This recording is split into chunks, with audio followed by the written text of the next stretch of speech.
Gaming Bolt presents amazing facts that you may not know about Final Fantasy XV. We have a lot of ground to cover here, so let us begin right away. Renting chocobos. This isn't too strange of a concept, as it's been done in past Final Fantasy games.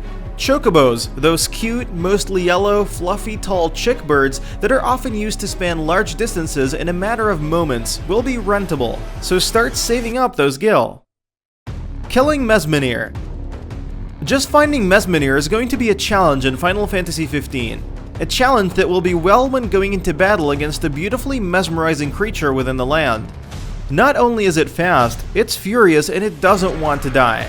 Can we blame it? It will grant the player who destroys it 777 experience. 777 is a lucky number in Final Fantasy lore, and it will drop its horn, which can be sold for 500 gil. Cherished frogs. Cherished frogs are dead. That's right, a series of cherished frogs will be lying about, dead-like, all around the lands. Cherished frogs are items. That means they cannot be sold, which makes them of particular interest. What could they be intended for? 9 years old. Hard to believe that Final Fantasy XV is already almost 9 years old and we've yet to get a full version of the game. 9, you ask? If it takes any longer for this game to come out, they may just change the title again and put it on the next generation of consoles. No magical characters. Again, going along with the more realistic approach, characters in the party will not have magical powers of their own. The MP meter for characters will be used for special moves rather than magic, interestingly enough. So will magic appear in the final version of the game at all? If so, it may be a little outside of the usual Final Fantasy standard. Titans.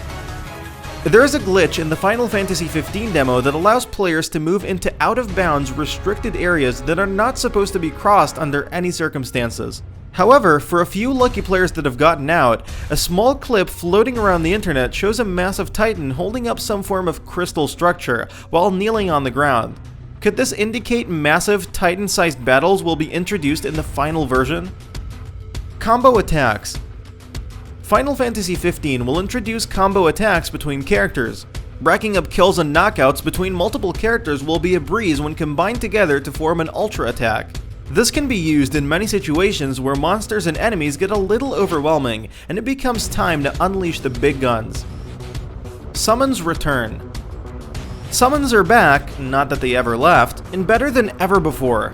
Not only will we be finally able to see massive glorious beasts lining the battlefield, but it will be a chance to see a few classical summons, or as they are called in 15, Archaeans, return at the same time.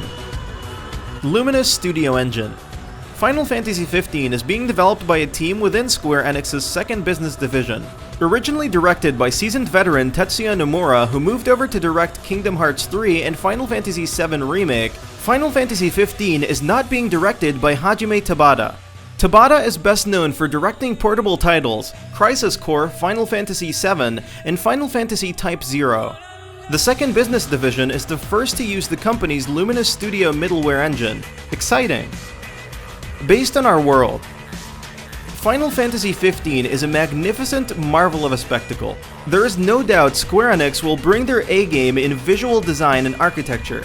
With an advanced, more realistic style, Square Enix opted for a more serious, realistic approach to the world of Final Fantasy XV as well. Don't worry too much, there will be otherworldly beasts, unnatural abilities, and magical-looking swords aplenty, but how the world is shaped and driving a car rather than flying an airship are all steps taken towards a more serious trajectory. I'm all for a game in the series being more serious, but come on Square Enix, give us an airship. Strongest villain ever. It was stated by the director of Final Fantasy XV that the main villain who has yet to be identified will be the strongest, most powerful enemy in Final Fantasy ever. Here's hoping that we don't have to do 80 hours of grinding just to be strong enough to beat this final enemy. Action RPG. Final Fantasy XV is going outside of the realm of Square Enix's norm when it comes to the series. Final Fantasy XV will be more action RPG than traditional JRPG style. Why? Because it's proved popular in Western RPG gaming and Square Enix are trying to build on that success. They've implemented action-style gaming into Kingdom Hearts and it works brilliantly, so why not try something new in 15? Final Fantasy has always been a series devoted to reinventing itself, and 15 will be no exception. About the journey. At last, we come to the end, and parallel to this final entry is how Final Fantasy 15 will as well focus on the journey rather than the means to get there. 15 is a game that wants to show us the meaning behind choices, how traveling around with a few friends in a car is more social than rushing through on an airship.